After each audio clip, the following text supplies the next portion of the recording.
right. Hey, friends. Welcome to the Auto Repair Marketing Podcast.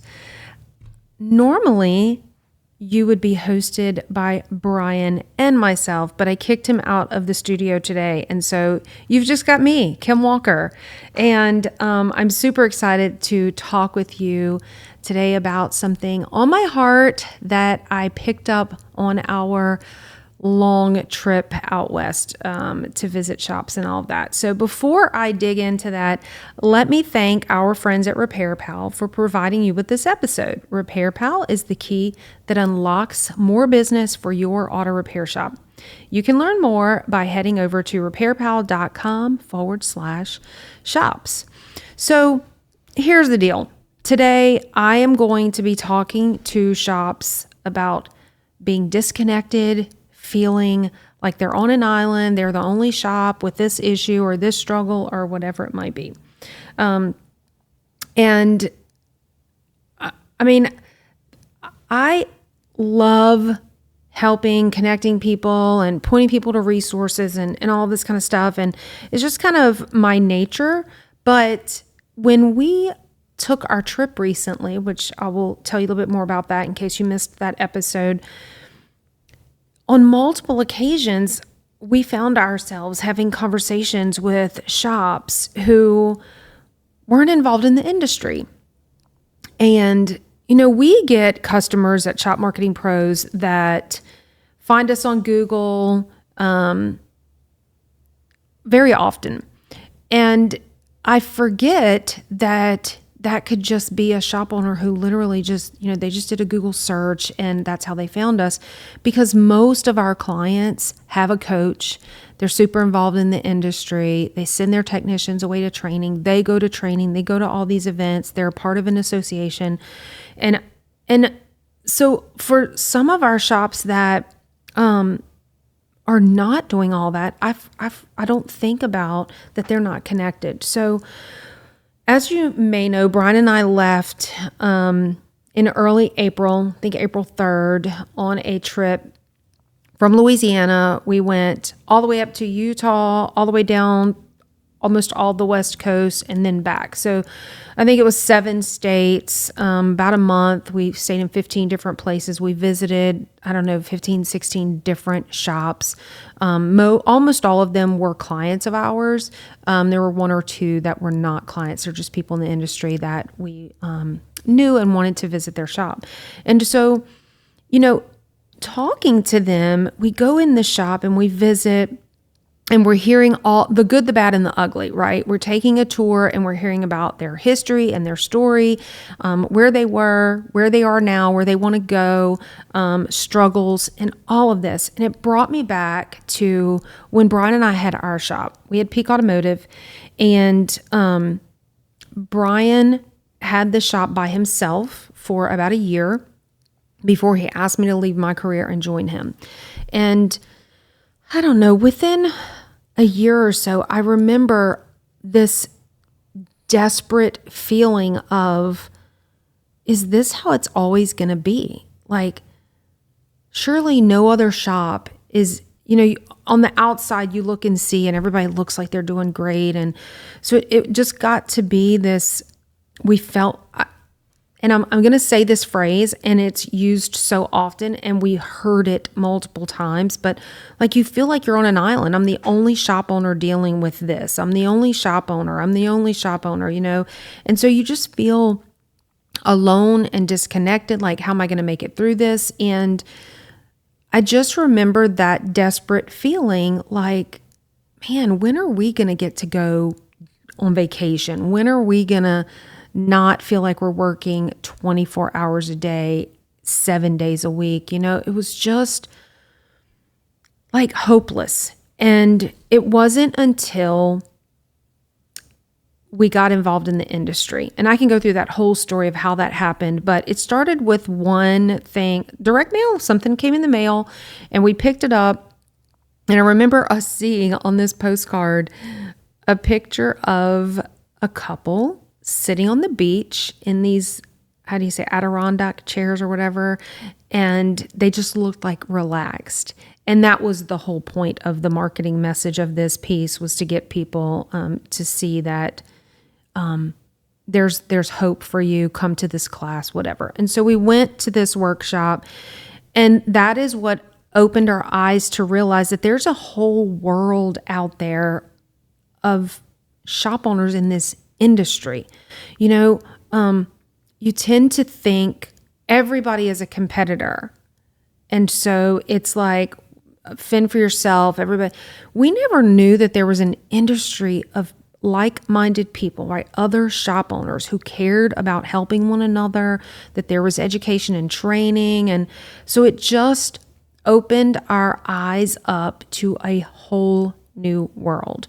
And so on this trip, we're talking to some of our clients and hearing some of those same things, like, you know, I just wish there was somebody else that we could talk to, and or you know, is there, and so we would hear their struggles and point them in the direction of, okay, well, do you have a coach? Are you working with a coach? Which we know this because they're our client, but, you know, just bringing up that conversation, or, hey, have you ever been to ASTE? Have you heard of Vision? Have you been to this event?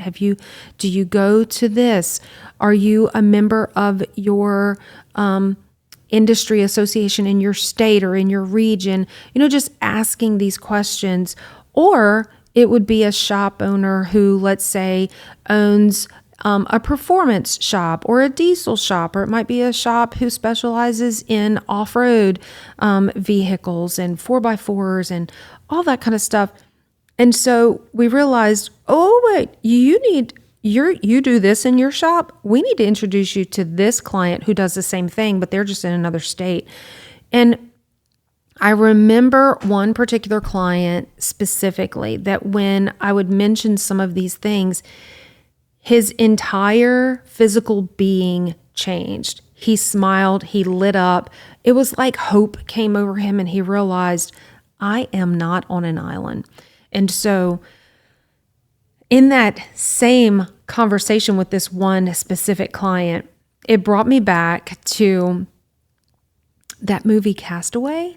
Do y'all remember that? The movie Castaway with Tom Hanks. And he was playing a character named Chuck Noland who worked for FedEx. And long story short, plane crashes. He ends up living on an island for a while. And for some reason, talking to these clients who are like, I just feel alone, like we just feel like we're out here by ourselves and that sort of thing, that it triggered that movie Castaway for me. And I remember some things in that movie that when I watched it, it wasn't necessarily a lesson, but now in hindsight, I'm looking at that movie and I'm like, oh, well, how did Chuck Noland handle being on an island? What did he do? And so I want to share with you, I went and did some research and actually looked up some articles about lessons from Castaway. And these are some things, because these are some things that are going to help shop owners get off of that island they think they're on. And so I want to share this with you, even if so I think most of the people that are listening to this podcast, you probably are that shop owner that is connected. You're involved in the industry. But there are a lot that listen to this podcast because you message me and you email and communicate with us that don't fit that. So I'm really talking to two different people. If you are the connected shop owner who's either not on an island, or you were on that, feeling like you were on that island and you got off, or you got connected somehow, then help other shop owners to get connected. Be the giver, right? But if you are the shop owner that does feel like right now you're like, I don't see an end in sight. I'm stuck here. Like this shop's not going to grow. Like that whole feeling hopeless or on an island, then this episode is to help fix that. Okay. So I want to share a couple of things with you. First of all, it doesn't have to be that way. Okay. You're out there feeling that way, and it's the whole you don't know what you don't know thing. And so I'm hoping that after listening to this, you're going to have the resources you need to get connected. So it doesn't have to be that way. And the other thing is, I know in our church, we've heard our pastor say on multiple occasions, we were not created to live this life alone. We weren't. We weren't designed that way. We need community. Even if you're an introvert, like I'm a total extrovert. I like being in the middle of everything. Like I want to go to all the events and I want to connect with all the people and do all the things. But Brian, on the other hand, is an introvert. I get energized off of being around lots of people and lots of things and all of that. Brian, on the other hand, is fueled by not being in the middle of all that stuff, right? So you have introverts and extroverts. And so no matter where you are on that, you still need community. You need your tribe. You need your people that come along and support you and help you. And so whether that's a big group or a small group, however it is, we were not designed to live this life alone on an island, isolated, feeling hopeless. Okay. So Chuck Nolan in Castaway, there were some things that he did. One, he found a companion in this inanimate object, and it was named Wilson, right? It was a soccer ball. I think it was a soccer ball. It had Wilson, the brand name on it, and he named it like he talked to it as if it were a human. He fought with it. He had conversations with it. And so you have to, he was on an island, deserted island, the only person there, but he found his tribe in Wilson. And so I want to encourage you to get outside of your shop and figure out who's in your tribe, who is going to encourage, support, mentor, train, uplift you, hold you accountable. Say, no, you don't need to be doing it this way. You need to be doing it this way. I remember earlier this year, we were at Rick White Live, Rick's Inner Circle in Fort Worth. And I remember John Firm at Firm Automotive, he invited all of Rick's Inner Circle to come tour his shop, and he literally asked for all the feedback. I want you to tell me everything that you see from an outside perspective when you come in my shop. What can I be doing differently or better? But then at the same time, what am I doing right? That's your tribe. That's your community, right? So find that community. Who is it? Is it other shop owners? And it could even be another shop owner in your town, right? That whole idea of everyone is a competitor, that's just not how it is. There are people in your community that you can partner up with and have coffee with or go out to dinner and just have that friendship from another shop owner that can speak life into you. You can speak life into them, encouraging them, uplifting them, pointing out things. So, I know our friends Adam Rath and Tom Shearer, they are both in Allentown, Pennsylvania. And I think that is the type of relationship that they have. These guys are good friends, and they talk to each other about things related to running their shop and shop management and marketing and leadership and life and all that stuff. And so they're there for one another. I hope they don't mind that I'm calling them out. Hey, Adam. Hey, Tom. But then there are also 20s groups and mastermind groups and Facebook groups. We have the Changing the Industry group. We have our Auto Repair Marketing Mastermind Facebook group. There's the ASOG groups. I mean, there's so many different groups out there that even like I know Michael Gunther, who is in Crofton, Nebraska, like 800 people in that community. Well, there might not be physically in his community of a ton of other shops that he can really connect with, but he can connect through those Facebook groups and going to events and stuff like that. So find your tribe, create your tribe, whether it's a small, super close knit group or maybe a larger group. Listening to podcasts. Now, that's what I mean by that is that listening to the podcast may fuel your knowledge and give you great tips and insight and information, education. But I promise you that every person that's been on any of these podcasts would be happy for you if you listen and you're like, oh, I need to talk to that person, is to reach out. This digital world brings us so close that people are a Facebook message away or an email. So find your Wilson. Who is in your tribe? Who is in your community? Okay, so other shop owners, Facebook groups, 20 groups, masterminds. What resources do you have at your disposal? If you don't know, that's what I'm here for, is to point you in those directions. I mentioned coaches. There's a ton of fabulous coaches in this industry. If I started naming them, I would certainly leave somebody out, so I don't want to do that. But there's a lot of them. And I am going to throw some out there, and I probably will forget a couple, but, I mentioned Rick White earlier. There's Chris Cotton. There's Darren Barney at Elite Worldwide. You've got Vic Tarasic and Murray Voth, and you've got ATI. And, oh my gosh, there's so many different flavors of coaches out there. So interview them. Find the one that is going to fit you and help you reach the goals that you're trying to reach. So coaches are a great resource. They're typically very connected in the industry. So speaking of the industry, groups and associations. Your state probably has the, there's ACA, the Auto Care Alliance in the Midwest, in the Northwest, the Mid-Atlantic, Florida, Texas. I'm probably leaving out some of that. So if you look up the Auto Care Alliance, you're going to be able to find a group to get connected to near you. I know that Pennsylvania has AASP, and then that's also in Minnesota. You have ASTA in the Carolinas, which is an incredibly great group. You've got the Auto Care Association. You've got ASCCA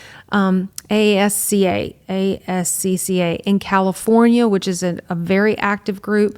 No matter where you are, there's an industry association that exists to help shop owners not feel like they're on an island. It's a place for them to network with other shop owners, vendors in the industry, get training, and get connected. So look for a local, more regional association or group that you can get involved in.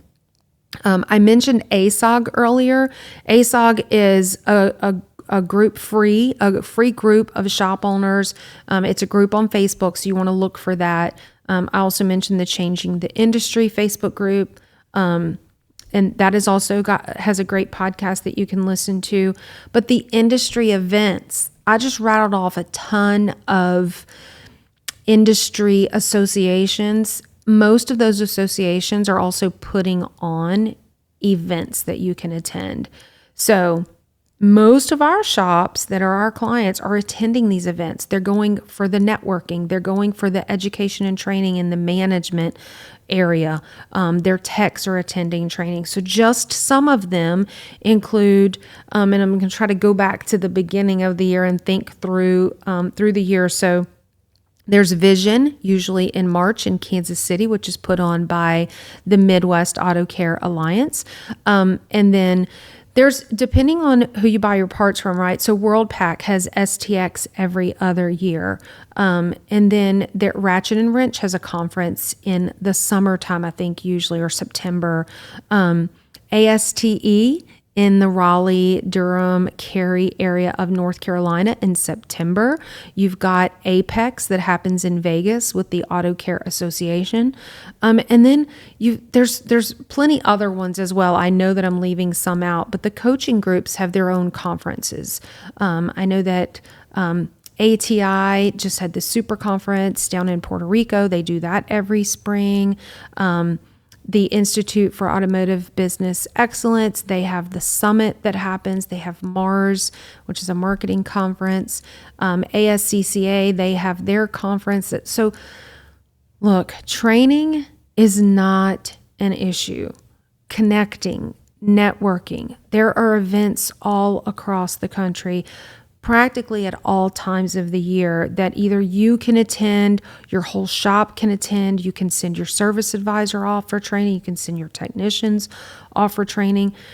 You have resources. Again, it might be one of those things where you don't know what you don't know. So I'm telling you now so that you can get connected and go out and attend an event or join a coaching group or get involved in a Facebook group, something to connect you with other shops. Don't be afraid either to seek out other shops like you. We have created our own clients only Facebook group because on this trip, I remember meeting Jamie and saying, Jamie at Outlander Motorsports, oh my gosh, you need to meet Darren Barney, and you need to meet Cheryl and Larry at Motoring Specialists. And, we have diesel shop owners that need to meet one another. So if you are a specialty type shop or even just a generalist shop, reach out and get connected to another shop owner who is doing kind of the same thing that you do. So that's for the ones who aren't so connected. But for those of you who are, you have resources to give, right? So we're all givers and takers. So we should be helping people, and we should be asking for, seeking, and receiving help. So if you are a shop owner that has a resource to share, then share that. All right. So we've talked about defining your tribe, finding your Wilson, getting connected, looking for and having your resources, and sharing resources as well. What I want to encourage you with is that for me, I've always found that what you look for, you're going to find. I'm probably an annoyingly positive person, I think anyway. Maybe I'm not. But I constantly look for things to feel gratitude about. I'm constantly looking for the good. There's plenty of bad and negative in this world. So if you look for that, you're going to find it. And then you're going to feel miserable, and the world is going to feel super heavy, and because you're focused on the bad. I want to encourage you to focus on the good, seek it, look for it, find it, go out and look for the things that are going to encourage, uplift, train, help, and allow you to reach your next goal and to get out of that island, hopeless, deserted feeling that you might have. I just know there are shop owners out there who are feeling that way. You don't have to feel that way. There is light at the end of the tunnel.